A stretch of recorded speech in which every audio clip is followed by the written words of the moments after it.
Hello again, everybody. In this video we're going to take a look at something called a role. And a role is just a grouping of privileges inside your database. Why do we even have this? Why do roles even exist inside the database, inside of an Oracle database? Well, there's two scenarios that happen in a lot of companies. You have employees who either leave the company or move around. So if you have employees like John and Steve and Mary, and you have these different tables inside your database. Let's say you have employees and you have departments and you have invoices. You're going to have different privileges on these different tables.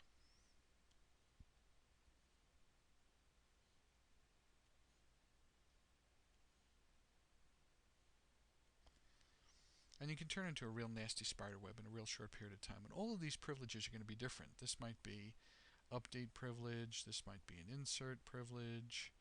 This might be update and insert. This might be, delete, update, select. So in a real short period of time, you can have this real nasty spider web of privileges all over your database. So if Mary leaves the company, there's a couple of things you can do. Well, you can just drop that user. Well, maybe that's not an option for you. Maybe you need to keep the Mary user inside your database, but you want to take away all of her privileges. So you'll have to go through and you'll have to query, well, she's got update over here, she's got insert here, she's got delete and insert over here. You have to revoke all of those different privileges.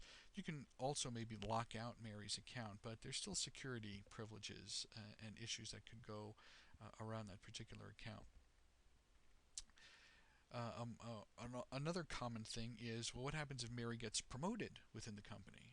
She was a developer and now she's a manager, or she was an HR employee and now she's the HR manager.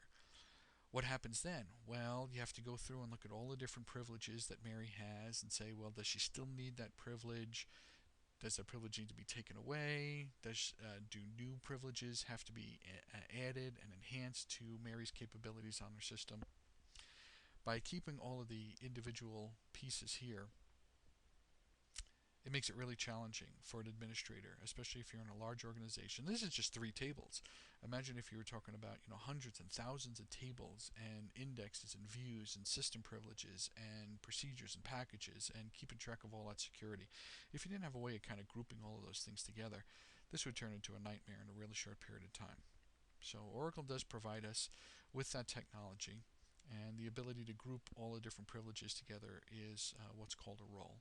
So if you've seen my other videos, you know I like using SQL Developer a lot, so I'm going to hop in there and we're going to take a look at all of the different objects that a user can own on the system. So you have our tables, views, index, packages, procedures. One of the things that you don't see on here is any kind of security. You don't see roles or anything like that.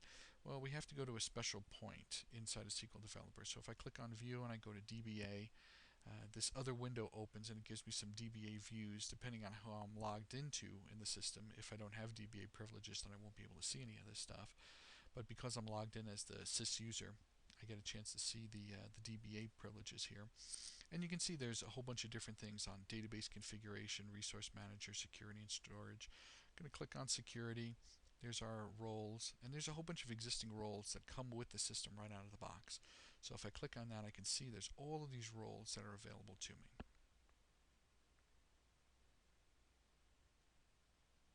So I'm going to create a new role. How do I go about doing that? Well, if I right click on roles, I have the ability to create new. And just like the other wizards that are part of SQL Developer, I'm presented with this graphical interface that allows me to go through and say, okay, well, what do I want my role to be? I have these other tabs for granted roles and system privileges. What in the world is that? We'll take a look at those in a second. And the SQL of what's actually going to be generated. And again, I can't stress this enough, even though you have a nice graphical tool like SQL Developer that'll do a lot of these things for you, always look at the SQL code to understand what's going on inside your database. You may come to a point where you're working with a database, you don't have access to SQL Developer for whatever reason, and you're going to have to understand the syntax of what's going on inside your database. So it's always a good idea to take a look at the SQL. So this first tab is where I define my role name. So I'm just going to call this guy video underscore demo. That's going to be my role name. I then have the ability to grant either roles or system privileges. What in the world are those things? I'm going to hop back into my draw program here. And when we're talking about privileges, and roles in particular, there's three things that we can assign to a role. An object privilege, a system privilege,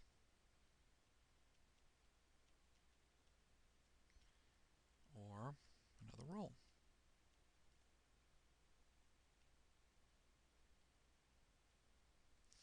An object privilege is like what we talked about here.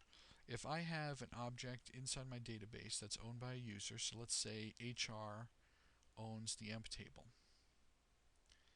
and I want to grant select privileges on that table to a user called Chris, the syntax is nothing more than grant select on hr.emp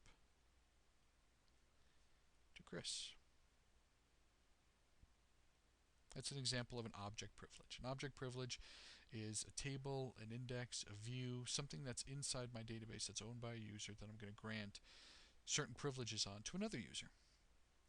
A system privilege is something like create table,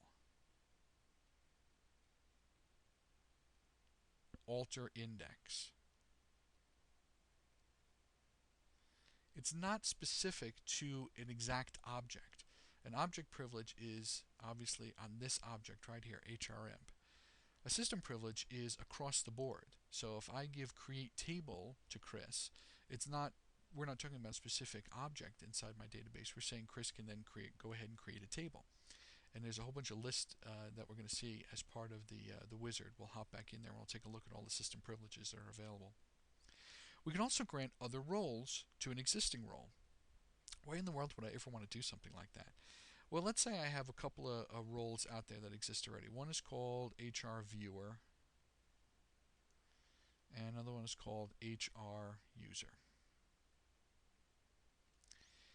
HR Viewer might be set up for junior HR employees, where they can just view information about human resources, but they can't change anything. The HR User might have much more sophisticated privileges where they can go in and they can create new users, they can drop users, human resource employees. They can go in, maybe they can change the structure of what's going on inside the system. So I've already defined these roles and I've already granted a whole bunch of object and system privileges to these roles. Now I want to create a new role. Maybe I want to create one called HR Admin. And the HR Admin user is going to be like the power user for human resources. They're going to have all the capabilities that are out there. They'll have everything that the viewer has, everything that the user has, plus a whole bunch of other privileges on my system. If, let's say, I've granted the HR viewer 20 different grants and the HR user maybe 50 different grants, that would really be a pain in the neck to have to duplicate those 70 grants to the HR admin user. If I've already done this and I already have a whole bunch of these put together, I can save myself a lot of time by just granting the HR viewer role and the HR user role to the HR admin role. I can then grant additional things that HR admin would probably need to do their job, and then grant that role to whoever is my HR admin inside my organization. So I can save myself a lot of time by kind of having groupings of groupings inside of a particular role. So HR admin might pick up all the different things that are in HR view and HR user and assign that to that HR admin new role. So these are the three things that I can assign to a role: object privileges, system privileges, and other roles. So let's hop back into SQL Developer now, and you can see that as part of my video demo, I can assign different roles. So maybe I want to give, connect privileges, and all the things that go along with the connect role to my video demo role. You can see here's all of the different roles that already exist on the system. These are the ones that come out of the box. System privileges, you can see here's stuff like alter any library, alter any index, create any rule, create any table. Let's say I'm going to give create any table, and there's this thing called an admin option that I'm going to talk about in a second. So I can go through and, let's say I want to be able to create users, create views, and I can assign all of these to this particular role, this video demo role. And the really nice thing about this is as I go through and I select these different privileges, the SQL statements gets updated automatically. So what happens here, I'm going to create the role called video demo. Of the different roles that already exist in the system, I'm going to grant the connect role to video demo. And then I'm going to go through and I'm going to grant some system privileges. Create user to video demo, create view to video demo, create any table to video demo with admin option. What is that with admin option? And that's this admin option column here on the right hand side. The with admin option basically says that once I have this privilege, I can then grant it to other users. So I'm going to grant this to create any table of video demo. Let's say I then grant the video demo role to the Chris user. The Chris user has the ability not only to create any table, but then I can then grant create any table to some other user. So the grant option is really powerful when you're talking about administrative capabilities, but you have to make sure that you're granting the right privileges. If the Chris user shouldn't have those privileges, the ability for him to go through and then grant them to other users could be a problem on your system. So you have to make sure that you're setting it up properly.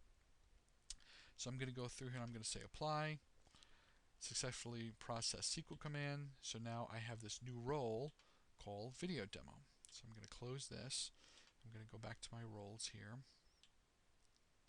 and I now have video demo, which has a whole bunch of privileges that are assigned to it. So you can see granted roles. Come on. Then click the plus sign. So there's my granted roles. There's my granted system privileges. Now, as part of the wizard isn't smart enough to go through and understand the different object privileges that we can create. It understands other roles and it understands other system privileges, but the wizard isn't smart enough to do that. So let's say I want to grant an object privilege to this particular role. How do I do it? Well, let's go through and let me find some object on my system. I'm going to go to, let's say, the HR table, and I'm going to grant the select on jobs to that particular role. So I'm going to say grant select on HR jobs to video demo. Grant succeeded. So now video demo has select capabilities on the HR jobs table. It looks as if I'm selecting like a user here. This video demo, the statement is the exact same if I wanted to grant it to another user. So if I wanted to grant select on HR jobs to the OE user, it looks exactly the same.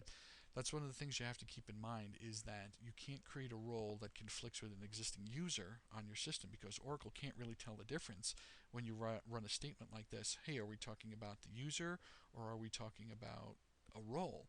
So just to show you that that's true, we have a user in our database called OE.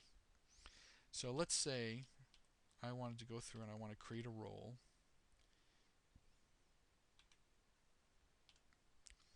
And the role name is going to be OE.